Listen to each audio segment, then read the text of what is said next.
Assalamualaikum warahmatullahi wabarakatuh. Bismillahirrahmanirrahim. Alhamdulillahi wahdah.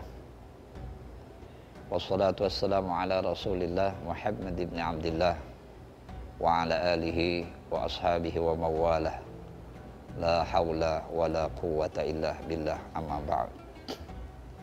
Kaum muslimin, muslimat, hadirin rahimakumullah. Ibadah puasa yang diwajibkan oleh Allah Subhanahu wa taala kepada kita umat Islam adalah merupakan salah satu dari rukun Islam yang telah diwajibkan oleh Allah kepada kita. Ibadah puasa menjadi penting karena di dalam ibadah puasa seseorang tidak hanya dididik untuk tidak makan, minum, dan menahan hawa nafsu. Tetapi lebih dari itu ialah bahwa ibadah puasa dituntut oleh Allah Subhanahu wa taala kepada kita umat Islam agar kita semua menjadi orang-orang yang takwa. Orang-orang yang takwa adalah orang-orang yang dicintai dan disayangi oleh Allah dan orang-orang yang dimuliakan oleh Allah. Allah mengatakan bahwa orang-orang yang paling dekat, yang paling tinggi, yang paling mulia, atqakum, orang yang paling takwa di antara kita. Kaum muslimin dan muslimat rahimakumullah. Ibadah puasa akan memberi efek yang baik, positif dalam diri seseorang apabila ibadah puasa itu dilakukan dengan baik dan benar.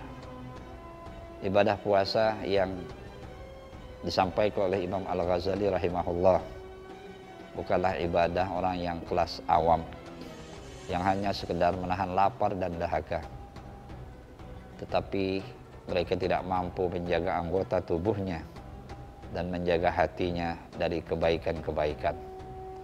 Untuk itu Rasulullah SAW sebagai panutan kita umat Islam, sebagai rujukan kita, maka seyogianya kita bagaimana meneladani, bagaimana mencontoh puasanya Rasulullah SAW. Rasulullah menyatakan, kam min sha'imin laisa lahu min siyamihi ilal ju' wal atas. Berapa banyak orang yang melaksanakan ibadah puasa yang dia dapatkan adalah lapar dan dahaga. Hadis ini jelas memberikan sinyal kepada kita umat Islam untuk betul-betul memperhatikan agar ibadah puasa kita diberikan oleh Allah balasan yang sesuai. Bukan yang kita dapatkan lapar dan dahaga. Ketika kita meninggal dunia, kita nanti tidak mendapatkan apa-apa dari Allah Subhanahu wa taala. Kaum muslimin, muslimat rahimakumullah. Lalu bagaimana supaya ibadah puasa kita mendapatkan ganjaran dari Allah? Tentu kita mengikuti apa yang pernah dilakukan oleh Rasulullah SAW. Rasulullah mengatakan bahwa beliau melaksanakan ibadah puasa pertama dengan niat yang tulus dan ikhlas menjunjung tinggi perintah Allah.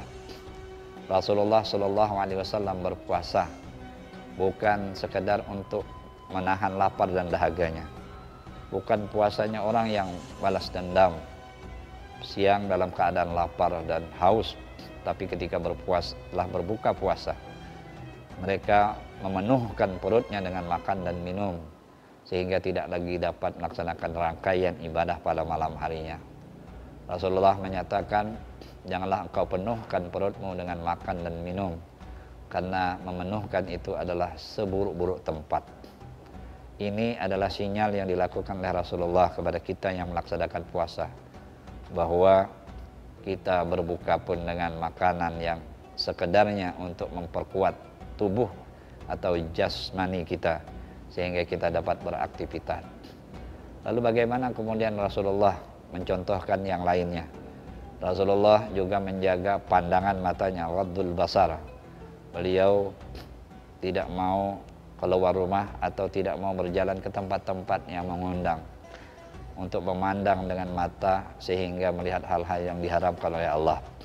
Rasulullah menutup telinganya untuk mendengar fitnah, caci maki, omongan-omongan gosip, dusta dan sebagainya. Sehingga selama ibadah puasa telinga beliau tidak pernah mendengar ucapan-ucapan yang tidak baik. Lalu Rasulullah menjaga mulutnya.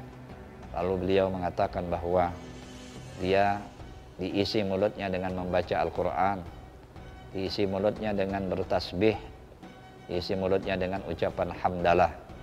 Karena Rasulullah mengatakan bahwa hiasi mulutmu dengan sesuatu yang baik. Walaupun tidak, kata Rasulullah, beliau mengatakan tidurnya orang puasa lebih baik daripada dia berkata-kata yang tidak baik. Lalu kemudian Rasulullah juga menjaga kemaluannya, menjaga syahwatnya untuk tidak terdorong untuk melakukan hal-hal yang tidak baik. Bahkan lebih dari itu, Rasulullah menata hatinya sehingga tidak ada di dalam hati beliau sifat atau keburukan-keburukan kepada orang lain, pandangan-pandangan negatif kepada orang lain, sehingga semua yang keluar adalah sesuatu yang baik. Inilah puasa yang dicontohkan oleh Rasulullah Sallallahu Alaihi Wasallam. Dan ketika berbuka puasa pun Rasulullah hanya makan 3 butir kurma dan hanya 1 gelas dengan air zam-zam. Lalu Rasulullah melaksanakan ibadah puasa, ibadah salat maghrib, Isya dan tarawih. Lalu kemudian beliau pun makan ala kadarnya. Ini menunjukkan bahwa beliau melaksanakan ibadah puasa bukan hanya sekedar untuk mengikuti apa yang dianjurkan oleh Allah, tapi beliau ingin menata agar beliau bisa mampu mengendalikan hawa nafsunya. Barangkali kita umat Islam bisa meneladani apa yang dilakukan oleh Rasulullah Sallallahu Alaihi Wasallam. Demikian, mohon maaf. Wallahul muwaffiq ila aqwamit thariq. Assalamualaikum warahmatullahi wabarakatuh.